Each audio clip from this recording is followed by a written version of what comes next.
Olá, muito bom dia para você, querido devoto, devota do Divino Pai Eterno. Nós continuamos nesse clima de oração que a Semana Santa propõe para todos nós. E eu gostaria de te lembrar, mesmo começando um outro programa aqui na Rede de Vida, canal da família, nosso programa Pai Eterno, que a programação da Semana Santa continua muito intensa. E você é convidado a continuar rezando conosco todos os dias. Tem muita transmissão, muita missa, momento oracional, celebrações especiais para que você possa continuar acompanhando a nossa missão e rezando junto da família dos filhos e filhas do Pai Eterno.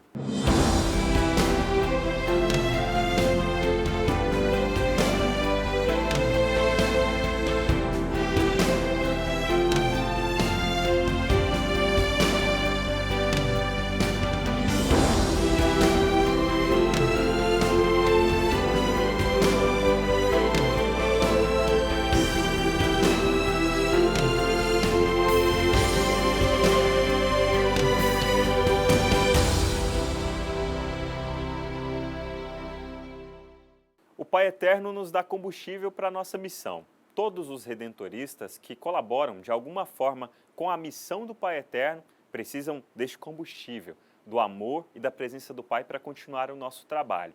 Agora nós vamos conhecer o trabalho dos missionários redentoristas realizado em países do continente africano. Nós vamos conhecer essa conexão de fé e cultura. Levar o Redentor a toda a humanidade é uma bonita missão que os redentoristas têm. E é por isso que hoje nós vamos descobrir como foi a experiência do provincial aqui, da nova província de Brasília, o Padre João Paulo, como que foi essa experiência na África. Primeira vez que eu pude conhecer o povo africano e além de ser um desejo pessoal, esta visita também tinha o sentimento de realização de uma missão como superior provincial, uma vez que nós temos uma comunidade religiosa ali em Moçambique. Foi uma experiência, eu diria que impactante, e ela nos coloca diante de realidades paradoxais. E não tem como a gente traduzir somente indo ali e encontrando esta realidade que a gente pode, de fato, sentir o que significa isso. Por um lado, uma realidade muito extremada em todos os sentidos. Claro que no Brasil nós também temos muitas realidades limites, mas ali essa questão da pobreza, ela parece ser muito generalizada. Mas por outro lado a gente encontra um povo cheio de alegria, com desejo de celebrar, que nos faz reconhecer que Deus se faz presente em meio àquele povo. Mesmo com tanto sofrimento, Deus é solidário com o sofrimento daquele povo. Então é uma experiência impactante que eu diria que todos nós deveríamos conhecer e experimentar um pouco disso. Padre, eu queria saber com quem o senhor foi, para esta missão, para essa visita na África e como que foi a recepção de vocês por lá? Então, sendo uma visita canônica àquela comunidade, as nossas constituições pedem que o governo provincial, além de receber sempre com disposição os confrades na sede provincial, precisa fazer o esforço de ir até as comunidades religiosas para conviver, animar os confrades na espiritualidade e no carisma, ao menos uma vez a cada quadriênio. E ali na África não seria diferente. Nós passamos por todas as comunidades aqui no Brasil, não poderíamos deixar de fazer essa visita também na África. A visita não é realizada somente com o provincial. O provincial sempre é acompanhado de 1 ou 2 conselheiros para que tenha condição também de perceber melhor a realidade missionária. Neste caso da África, fui eu, juntamente com os conselheiros Padre Tiago Hebert e o Padre Tiago de Melo, que é o vigário provincial. E a acolhida foi surpreendente, porque quando a gente vai para um país que não é o nosso, a gente se sente um pouco inseguro no sentido de pensar como que a gente será visto, como que a gente será acolhido.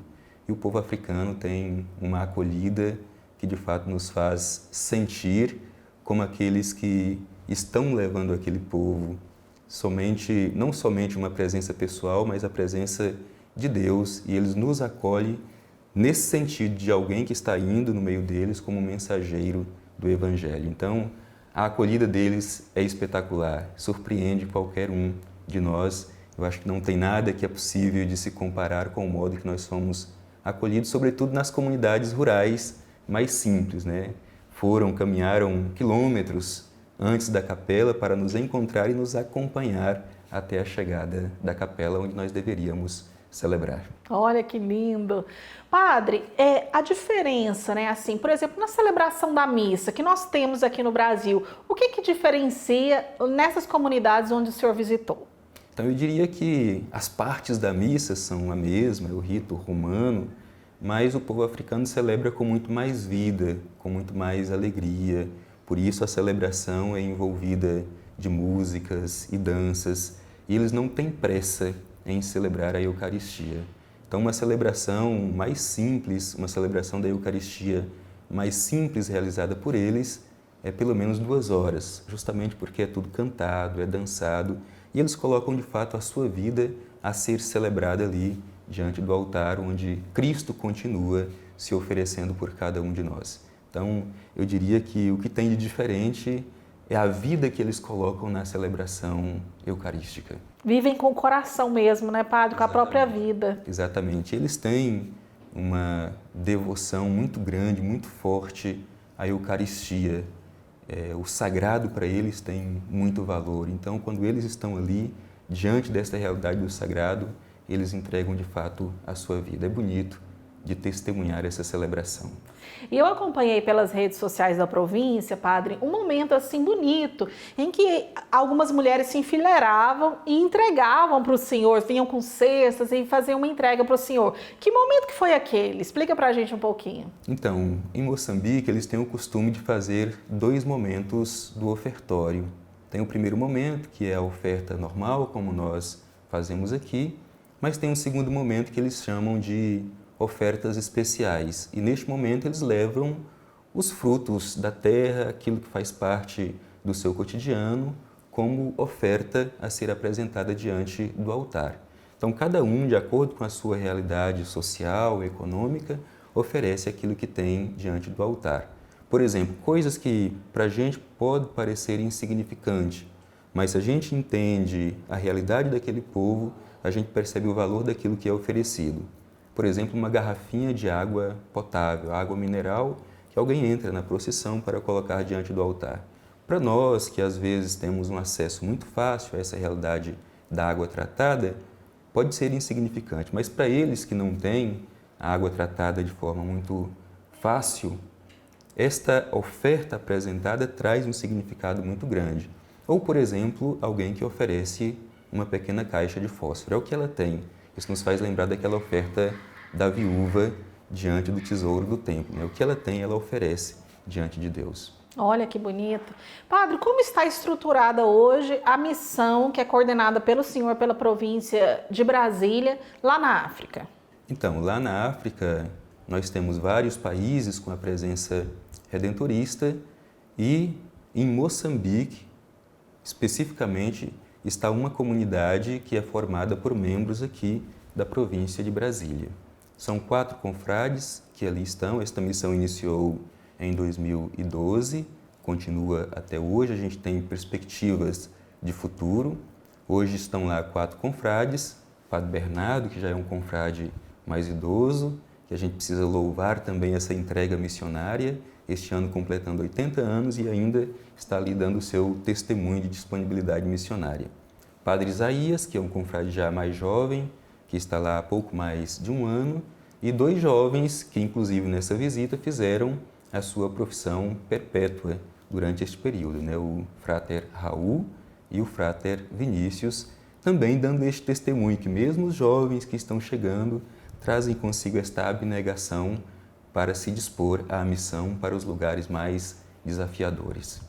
Padre, eu vi que tinham momentos ali que na área externa mesmo, eles faziam como que danças, um tipo de rito talvez, e que os padres e os fráteres também estavam ali presentes. Que momento que foi esse? Então, este momento foi justamente na acolhida, na nossa acolhida na comunidade que nós fomos celebrar, a comunidade na zona rural.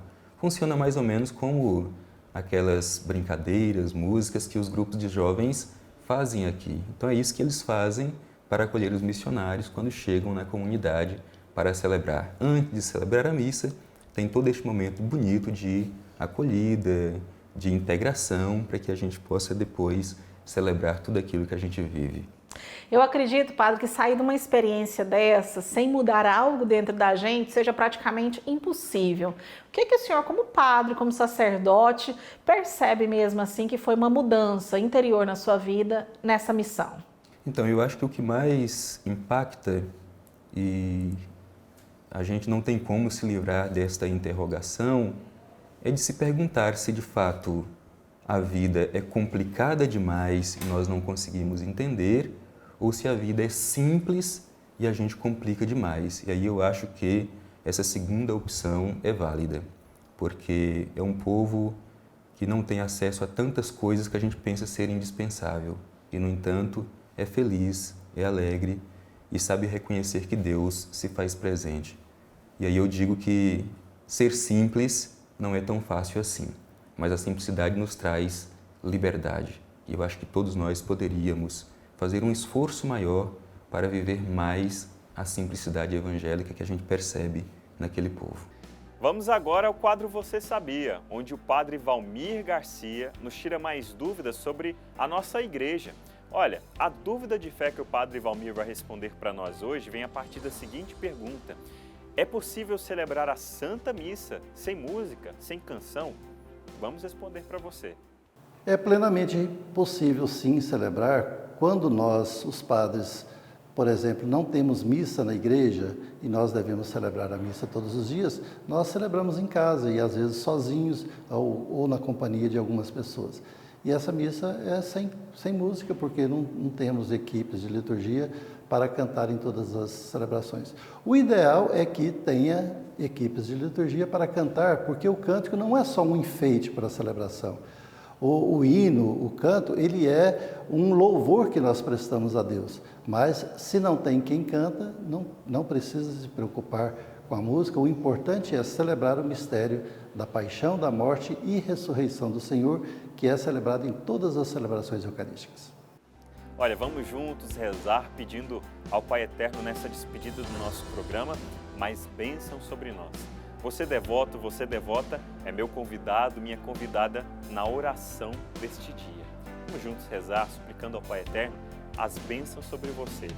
A nossa proteção está no nome do Senhor, que fez o céu e a terra. Divino Pai Eterno, Deus de amor e bondade, agora que o Senhor nos escuta mais uma vez, suplicamos a graça da vossa bênção, da vossa proteção sobre este vosso filho e sobre esta vossa filha. Esses dias em que vivemos a paixão, ressurreição de Jesus, mais uma vez nós queremos entregar a cruz do nosso dia, nossa semana, do nosso trabalho, da nossa família, da nossa vida, da nossa existência em vossas mãos. Sabemos que o Senhor Pai Eterno, na hora em que vosso Filho Jesus Cristo suplicou: Pai, perdoai-lhes, eles não sabem o que fazem, sempre se importou com cada um de nós e na vossa infinita misericórdia nos ajudou a abraçar a nossa cruz. Mais uma vez nós pedimos, Pai Eterno, a graça da vossa presença na vida deste vosso filho e desta vossa filha, que suplicam com muita fé: tornai mais leve, tornai mais fácil e mais simples de ser carregada a cruz do nosso dia, que muitas vezes pesa, nos traz a exaustão, nos traz a falta de fé e a desmotivação. E sobre nós, lançai a vossa bênção, em nome do Pai, e do Filho, e do Espírito Santo. Amém. Querido devoto e devota, muito obrigado por já fazer parte da nossa família de amor, rezar com a gente, contribuir com esta obra. Saiba que, pela sua contribuição, muitos devotos puderam acompanhar esse programa aqui que nós estamos encerrando agora, conhecer um pouco mais da obra do Divino Pai Eterno. Para você que faz parte da nossa família, para você que nos acompanha, mas ainda não sabe como contribuir conosco, ligue agora e faça o seu cadastro, torne-se um membro da família dos filhos e filhas do Divino Pai Eterno, evangelizando conosco mês após mês com a sua contribuição. Pegue o seu telefone e ligue agora pelo 0 Operadora 62 3506 9800. Acesse o nosso portal paieterno.com.br. Vamos rezar juntos ainda nessa nossa Semana Santa. Nós voltamos amanhã com mais uma edição do programa Pai Eterno. Um abraço para você e uma abençoada Semana Santa.